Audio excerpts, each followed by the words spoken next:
You mentioned government regulations, the point system. Would that be, is that a detriment, a negative for this market? I think it's a very significant detriment to those that are trying to access rental growth and run on the direct let model, because at the moment that's just not, I can't profess to really know and understand how the point system works, and I understand I don't either. So it's also just changed as well, I think, so it's just changing. But it's a bureaucratic, very complicated thing. So, exactly, exactly. And the investors are wanting to invest in the dynamics of structural undersupply, and the point system is all about trying to cap off rental growth.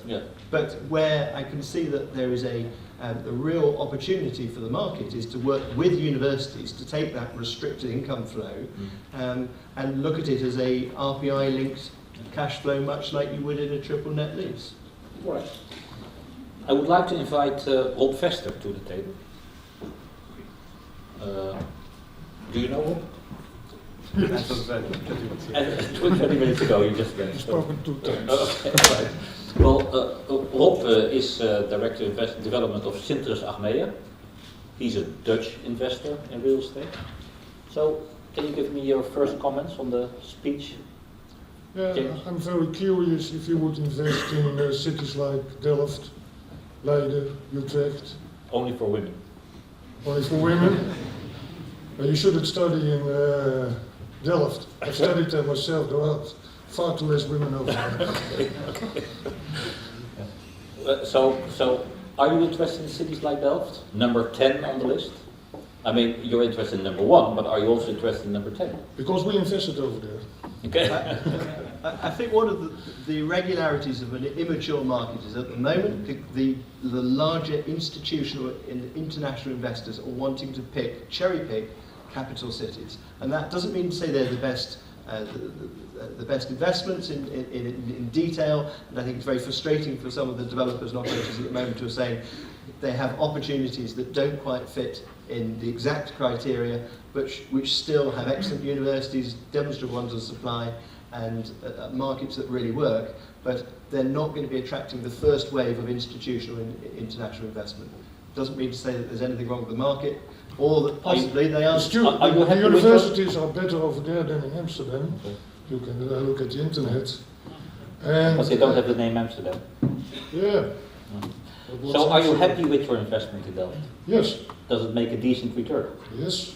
We like student You even have housing. time now to go to these congresses. Yeah. So you make so much money. Yeah, we're getting lazy because the You're cash getting flow lazy, is good. that's even better. The market is willing. Yeah. Everyone calls us for student houses. Yeah. So we're getting quite Well, lazy. but as I know, you're one of the few investors still in the market, so it doesn't matter if it's student housing, offices, or hotels, you're one of the few who are still investing, right? And that's why I like a story that they only look at Amsterdam, so we do the rest of Holland. Okay. Do you see any international investors now operating in Amsterdam right now? Do you have names of, so we all can share them, everybody will call them in the morning? I would say there are probably 4 key international partners parties at the moment. They are mostly developer operators who are backed by high net worth So give us some American. names. Bob Crompton's in the room today. He's there. Knightsbridge Student Housing Company, and would be an excellent example of an active. A British-based company, an England-based company. Yes, backed by a US equity, looking across across the UK, but also mainland Europe opportunities. But we might also be talking about Urban Nest, who are not here today, but they're investing across all continents, but specifically Europe, mainland Europe. Sydney, Australia. How did you enter into the student housing market? Was it a smart investment decision? No, not at all. No. It was. I'm relieved. Bottom line, it was a smart investment. But we entered the market in 2008, when it was very difficult for us to get regular houses, family houses, apartments. The good old days. The good old days for the developers and the bad days for the investors. But now, and then we could buy some 80 student units Delft. Mm. So we thought, well, we did some market research and we thought, well, let's do it. And it was rented within a few weeks, completely. Okay. And then we did the next step, some 50 apartment units in Leiden. And nowadays we are involved in a big project in Leiden, 2,000 units. So how big a portion of your portfolio is the student housing now? Yes, you can shut it off now. Very small. Very small. Because all our assets are about 9 billion. Okay. So these are. But the are you first serious projects. in investing? Is it expanding? Yes, but we always look at the student housing not as a separate asset, but just as a normal. In the end, we want to get rid of it again. So as normal what's your houses. investment horizon? How long? 20 years. 20 years. 20 years. Okay. So can I ask the non-profit sector now to enter to sit on the kitchen table? Gerard, Anderiesen, Stadgenoot. When I say non-profit, I literally mean non-profit sector right now. They call it not for profit. Not for profit. Are you making profits? Very little. Too little. So what's your interest in student housing? Well, that started about 6-7 years ago. There was growing awareness of this shortage in housing opportunities for students. I think for the first time since 15 years or so, the university also acknowledged that their position was weakening in relation to other university cities. They approached then DUO, that was a Delft student housing association, and with another housing association in Rochdale we entered in a cooperation. Afterwards we merged and we have now an own position. And our philosophy is that we are for people with a low income to house. And in a city like Amsterdam, not only students, but a lot of people temporarily have a low income. What's a low income? For what's the according rent? to the European definitions, that is 33,000 euro a year. But how the much? rent is there's a regulated sector up to 650, but for young students, we have this limit about 350 euro. And then they get, when they have a independent unit, they get also still a allowance, a subsidy. And that makes it very attractive for them. Does 350 euros per room per month make sense to you? I think it That's causes... not for profit. It's definitely not for profit. We're talking two very different assets. Direct let and university sponsored accommodation or rent controlled accommodation are two completely different beasts. One is provided because we need to provide accommodation for students in the broader sense to look after the students within their courses. The other is actually more about it's optional that students decide to spend the extra money because they want the extra quality and specification. And the parents can pay for it. And the parents can pay for it, absolutely. And they both coexist quite happily because they don't compete on each other's toes. I suspect I'd be interested to know whether you felt that the level of income you can generate from a student room is attractive enough for you at the moment to be able to go and compete to buy land and create new schemes. Is 350 enough for you? Yeah, it's not for us, and you can for make us it's product profitable as well. Yeah. Okay. So, Well, but with the change in this point system and the new plans of the government, it makes it more interesting to invest in housing because for it's more students liberalized. or young professionals who are coming to the city, etc. Okay. How big a portion of your portfolio is student housing? We have now 1,000 units, and we want to. How many houses does the corporation has totally? 31,000. 31,000. So it's minimal Yes, still. yes, But it's growing.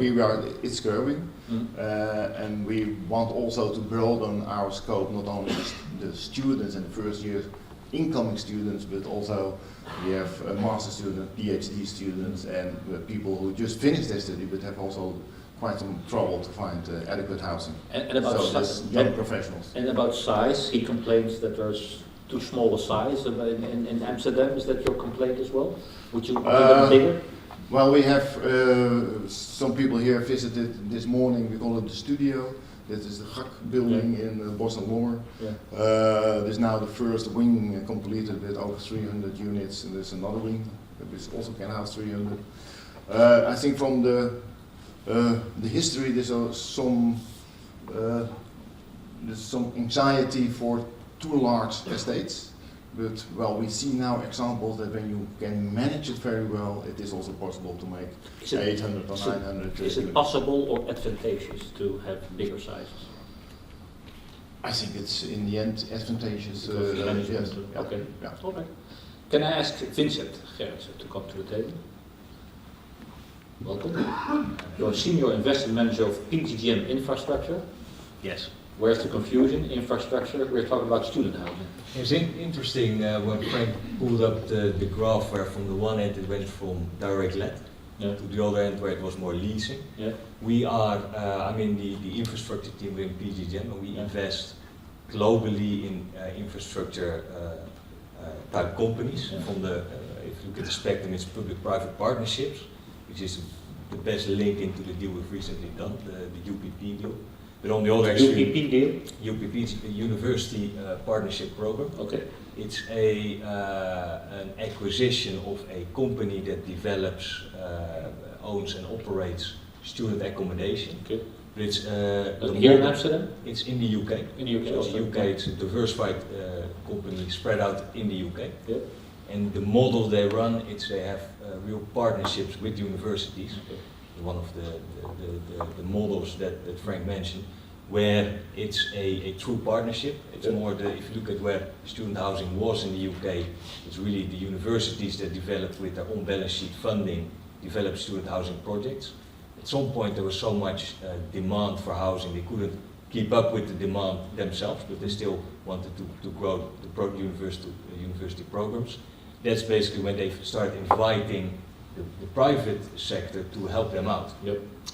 I know you guys, you want like indirect. You don't want to have anything to do with the organization, or am I wrong? No, well, we were more investing via funds that would do the investments for us, but then about 3 years ago, we went to do more direct investments. So for the UK deal, we are investing directly into the company, if you will, so we don't invest directly into the schemes. That's what I'm saying. So that's it's not on a project level, it's on a company level. Exactly, it's on the company level. Would you ever be interested in go back to the old days, so project level?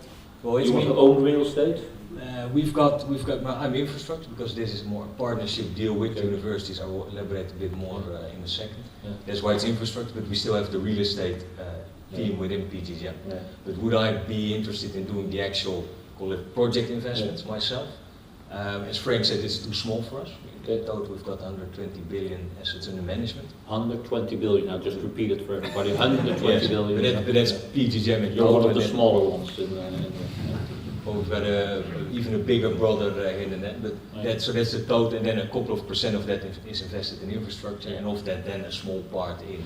And what's the comparison infrastructure student housing? Is that a model? Is that an investment model? Why is that so similar to you? Well, the infrastructure is the part of that is the public-private partnership. Yes. In this case, it's a true partnership with the universities. They traditionally owned the stock. University-private partnership, UPPs. Yeah, well, university, public, I mean, there's clearly public funding link in there, so that's call it the public-private partnership angle. And the partnership element is that they traditionally developed the portfolios. They're now focusing, and that's interesting, they're focusing much more on the educational content of their programs, because in the UK it's more shifting towards the commercial market, and there's a lot of so the grade levels are important, really the long-term educational and scientific. So the university plays a very important role. It's like in the Very, middle of very your important. schedule, you know, Yes, where you yes. say it's part of your proposition that to have the name of the university attached to your program. That's important to you. Yes, we invest. And that also do they also securitize your income, or do they guarantee income? Is that more than just giving the name? No, it's we invest long term, so it's 20 to 30 years. So you need to be comfortable that long term the demand is there primarily for the university, and on the back of that for the student accommodation. That's the key factor in there. They don't only give the name, they provide the one-stop shop, basically the full package to the students. Yeah. So they say, here you've got a grade A type of university program, that's one. Yeah. But with that we provide the accommodation, Yeah. and mainly for first year students and international students. First years like to be on campus. It's all on campus that we do. And also the parents like the students to be on campus. For the first year, it's But that doesn't sound like a Dutch model. it is, no, that's a big difference. In the UK, it's on campus, Yeah. that's the core, that's the universities developed. Now they're looking to work together with the private sector in partnerships. Student reservoirs, yes? Yes, Yeah, that's the idea, yes. yes. Yeah. As opposed to the Netherlands, where it was more a housing corporation background, being subsidized to a large extent, Okay. and now having to find its way into the private market, in my view. So it's the legacy. How serious But is... when there is such a lot of undersupply of housing, why are you so dependent of this active role of universities? Well, for us as a long-term investor, if you look at the supply side, you can go in partnership with universities. Students will reach out for new for accommodation primarily via that channel. So really the core supply that is out there. Because in the UK there's on-campus partnership model that we have bought into. It's the lowest risk. Then you've got more a partnership with universities off campus, different type of models and forms. And then you've got buy-to-let, so direct let, which is really, in my mind, a real estate play. So you would not be interested in connecting up to the University of Amsterdam, or? The situation in Amsterdam is like you also sketched, that there is not a very active role of the university, but we experienced also that there is an enormous demand in Amsterdam. We also are letting at the outskirts of the town apartments to students, and there's no problem whatsoever. So there's an enormous demand. You see also there's an enormous influx each year of young people. My son has to drive his bike now 30 minutes to go from his home to university. Makes them This is very a healthy. Makes them very healthy. I'll It's tell also him, the I'll tell first. him, I'll tell The him. young He's not happy students- with you. The young students coming to Amsterdam, they first want to have a place in Amsterdam, whatever, wherever, and there is this enormous, still this growth of numbers. Do you consider it part of your social responsibility to develop these programs, or and make it part of the local residential area, or is it its own channels connected to the university? For you? No, it's our social responsibility to offer housing opportunities to people with a low income. And well, you have people, they have temporarily a low income, like students and young professionals, and on the other hand, people with have lower chances. But this group is, of course, they are coming to the city, they are looking for a place. We did not offer sufficient accommodation, which also meant that they were underletting our normal housing, etc., with all the negative effects of that. So I think we have a responsibility to offer adequate accommodation. And that's the reason for us to become active in this respect. Only we don't have this tradition now, in the 1980s or so, this student housing associations related to the universities were carried over to the normal housing association sector. Okay. So that is the typical history in Amsterdam. Can you describe for me, from your point of view, the most ideal project that you would be interested in to invest in? Anybody in the room who has this proposition should listen now very carefully, because now you're going to give them the 5 key elements of the proposal you go for immediately. Now, some people in this room already know what our Well, key share issues are. share it with everybody now. Let's start with the price. Okay. And after the... So, what price are you looking for? No, but what we are looking for is student houses and also starter units in cities of more. We can use more in Delft. We have enough in Leiden. We like more in. You like to know? Yeah, no, it's good. In Amsterdam. I like this. That's what we're looking for. Utrecht, we are definitely looking for good student units in Utrecht. And you see a shortage. I mean, how do you measure that?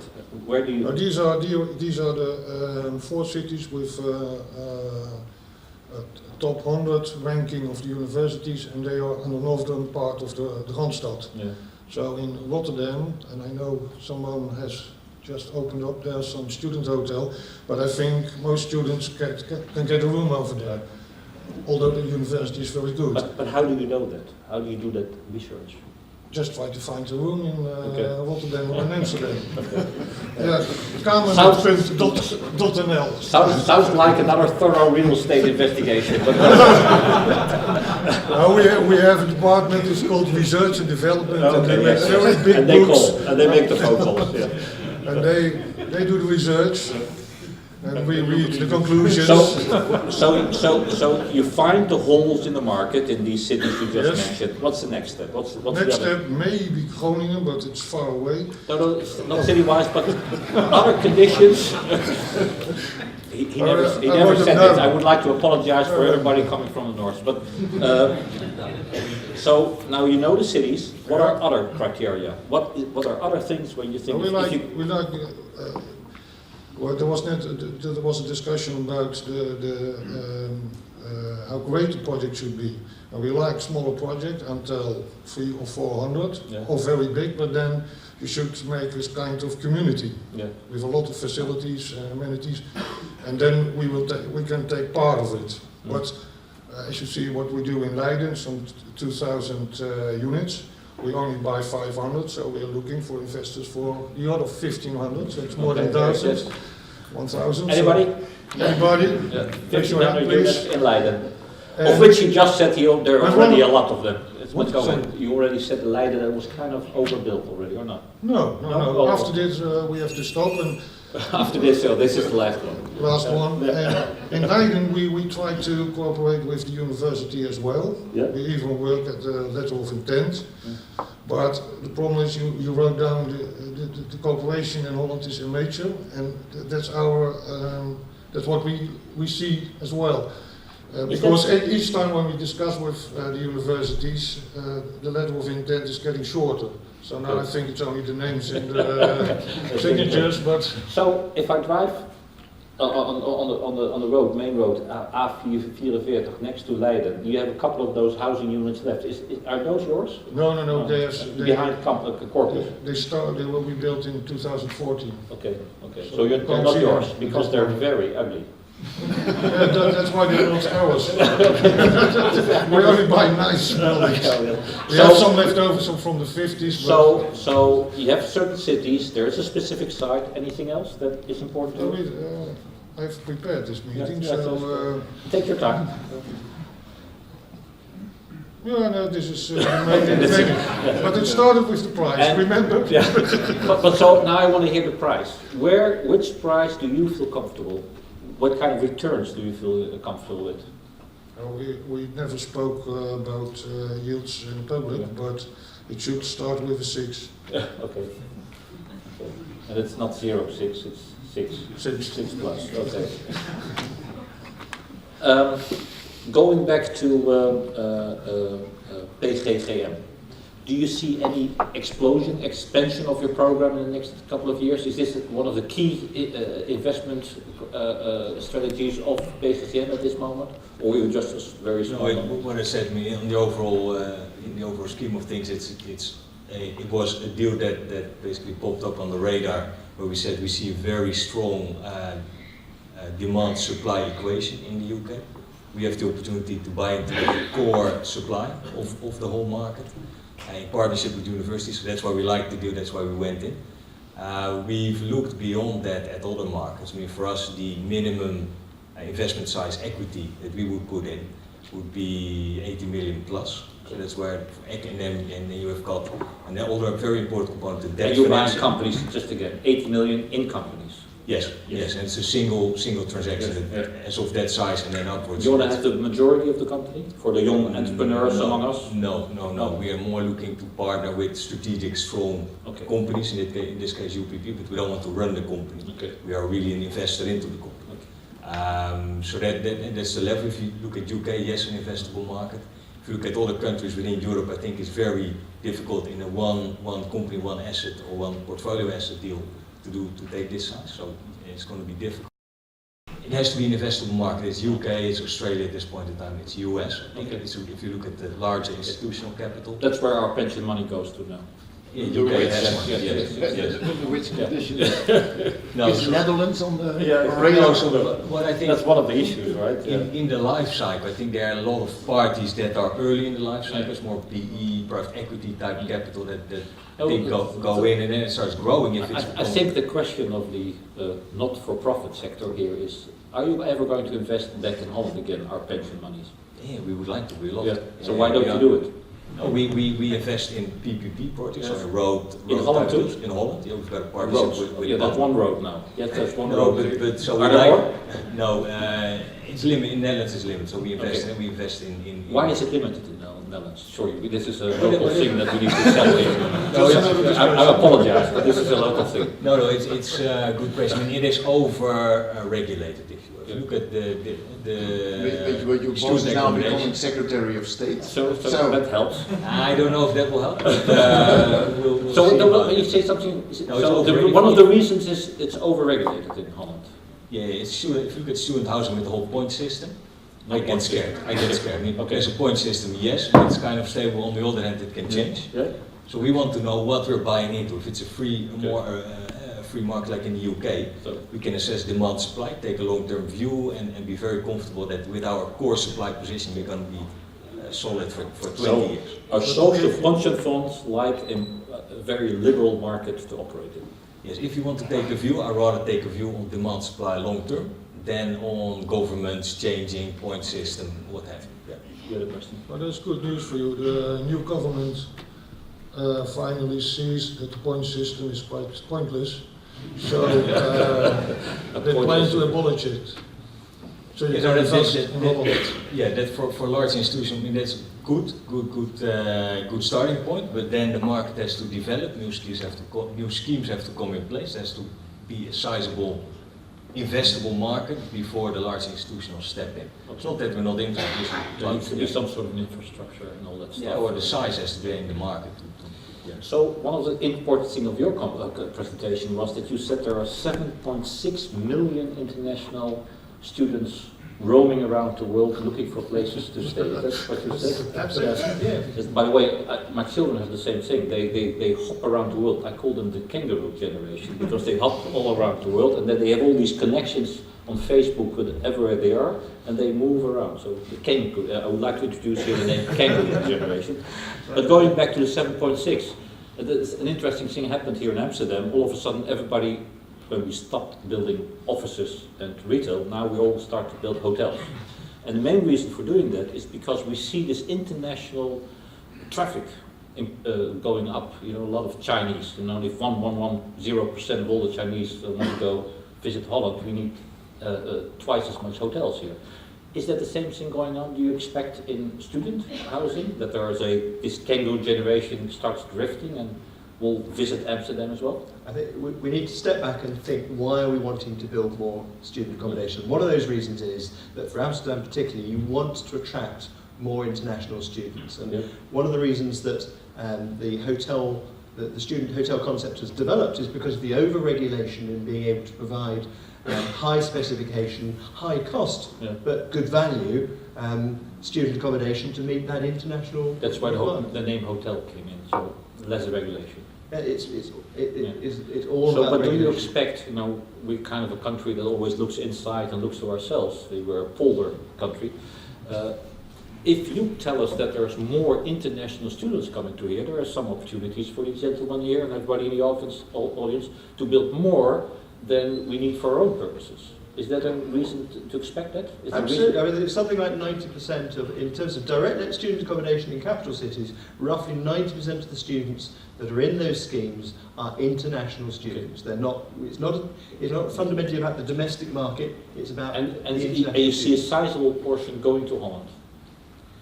Yes, but I think Amsterdam. if you look at the relative to some of the other, the reason why Amsterdam is further down the list than some of the other capital cities there is because the proportion of international students is still relatively limited. At 7%, that's still quite a modest Amsterdam is position. still a city of 600,000 people compared to Paris is how much? Millions, zillions. Are there any questions from the audience? Important questions that we haven't addressed yet. Don't be shy. Yes. May I also be interested in student housing if there is not 50-year lease with you? I'll repeat the question, and I'm sorry if I got this correct. So if 50 is year? Achmea still interested, even if there's not a 50-year, 50 or 50, 15? or I thought 15? it was a 20-year year. Vacancy numbers. But most of our projects are just without such a lease contract. You do your own leasing there? Yes. So that's that misunderstanding cleared. Okay. Anybody else? Yes. With respect to student housing, given that student housing is a new sector, it's more related to the pricing question as it were, how would we benchmark it against what other asset classes or the average commercial sector where colleagues Can I ask your colleague? as well? Yes. And also in relation to the rental growth prospects, how realistic should we be about the fact that students will always have some sort of limited budget for their rent, and maybe we do not really expect, extreme rental growth performance like. On the question of rental growth, there is the idea that students are almost bottom feeders. They like to pay the very least they can for any product, including housing. And that's true for a large proportion of students. But specifically for direct let, we're looking at the very top 10% of students in terms of the wealth and affluence. And I think the rental growth story is supported by a more general look at the way that for the rise of the middle classes and the rise of affluence in Malaysia and China and India, because these are the nations that are actually sending their students to live in the halls, and they are quite price insensitive. I think it would be wrong to say price wasn't relevant, but they're relatively price insensitive.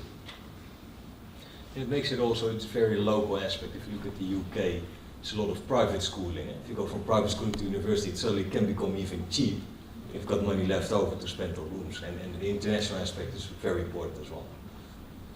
More questions? Yes. In the division of the city for 2000. Maybe it's great if it's good if you say your name and what you do. In the vision of the city for 2014, there's hardly any mentioning of student housing or any kind of education-related program.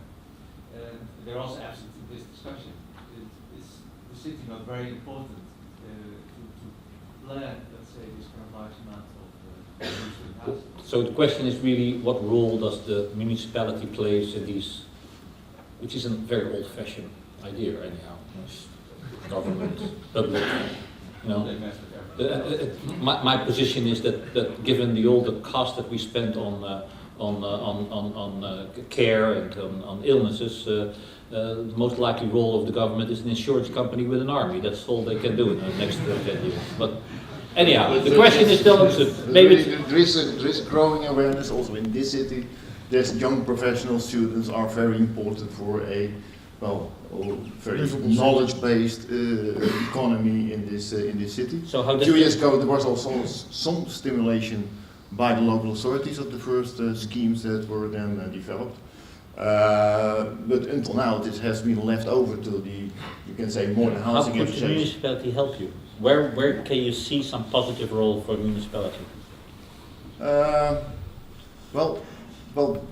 What we did is this building, this HAC building, it is the cooperation to make it possible, because you have always to do with regulations, not only for the rental policy, but also to get the destination of living there.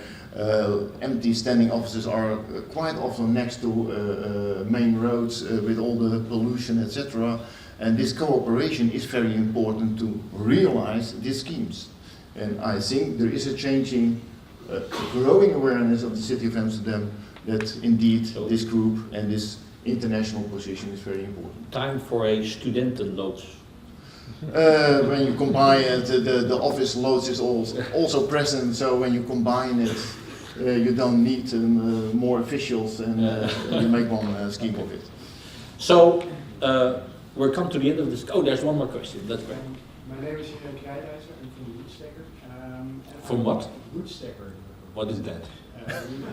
We are a company that provides units for student housing. Okay. But we have a creative, Developer. Yeah, a creative cradle version. Yes. Of student housing. I have a question. From cradle to cradle student housing. Yeah, so very, Good. very. They're very short, very close to cradle still, so it's a long way to go to the other cradle. But go. Yeah. That's the definition of student house. I have a question. I think that there's a very nice perspective for the next 10 years. Have you any idea what's going to happen next after these 10 years? So Is it gonna that be was next- exactly my question. I wanted to put to all the persons on this table one by one. So thank you very much. So So the question is, the question is, what is your perspective for the next 10 years on the student housing? What do you expect? What is the most important After 2020. after 2020? Yeah. After 2020. I think the globalization story is absolutely apparent, and The 7.6 particularly about came, mobility. yeah. And I don't think that's about to stop. I've had people saying, "Well, all these overseas students, surely it's going to be over fairly soon." Well, I think everything says no. Global mobility is here to stay, and the overlying that as well is that the money coming into the sector is increasingly coming from outside the domestic country. So wherever the student scheme is, the lender may well be a pan-European lender, the investor may be from the States, it may be talking about Dutch pension company investing in UK student housing. It's absolutely the norm. So I think beyond 2020, it'll be a much more global world that we possibly can even imagine at this point. We're waiting for the English pension funds to invest in our country. Okay, that's yes, sure. For us to be able to take a view beyond 10, 20 years, it's all about the quality of the university, with a long history, with very healthy long-term science type programs. I mean, that's the basis of all your demand. Yeah, so that's going to be key. So how do you do that? What is for you important to make it, sorry to say this, boring? Boring. I think you're describing predictable, straight return. That's what you're looking for. Yes. No, the first thing is university selectivity. So we look at universities with what track records do they have, what long-term programs do they develop, what part of the market do they target? Is it international? Is it local? Is it international is important. Very important. I mean, that's our accommodations are rented to first years and international students.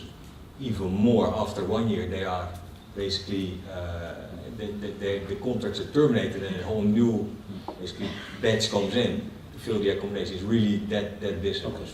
But so it's history, it's long-term university standing, programs that run around it. That's clear. Well, each year there is now about 35 to 40,000 young people moving into the city. And we have a very large housing sector in Amsterdam, almost half, and we are until now hardly accessible for these people coming into the city. And I think that part has to grow, and that we get a far higher turnover of people coming in and going out, so that in a structural way we are offering accommodation to this group. There also could be the customers of your houses when they start a family. Yes, it's a long-term customer relationship you're building up. Yeah, from cradle to cradle. And yours? I think we will, in next years, we will roll out our program and we will look for investments in, as I called before, Utrecht, Groningen, He's convinced about Groningen now. Wageningen, all the other major university cities. And maybe after that we will look as well at some cities with HBOs, polytechnical schools or something. Something in between university, high school. Well, there are, in some of those cities there are big shortages as well, like The Hague, Breda, and I think you can do good investments over that as well. Okay. I see one more finger. It can only be a very good question, you understand this, and I'll be the judge of that. Very short. And very short. Yes, I'm Harmus and author of Studeer de Zo. Yeah. And I have a question. I think you are forgetting an important point. Yes. Which is that student housing, I think, is very recession-proof compared to like the offices. Okay. I mean, you can sell the offices right now. They are cost is increasing in price and student housing. So the question is, to cut you short, is it recession-proof? Yes or no? Throughout every year since the economic downturn, student accommodation demand has increased, and certainly in the UK rents have grown. So yes. Not proof, but close to. If you're in the right part of the supply side, yes. Yes, Next 10 to 20 years. certainly. I think it's one of the solutions for the crisis in the construction industry at this moment. Start Because building. 5 years ago nobody talked about student units. And don't forget the showers to put in the motor engines. That's very Sure. important. Thank you very much.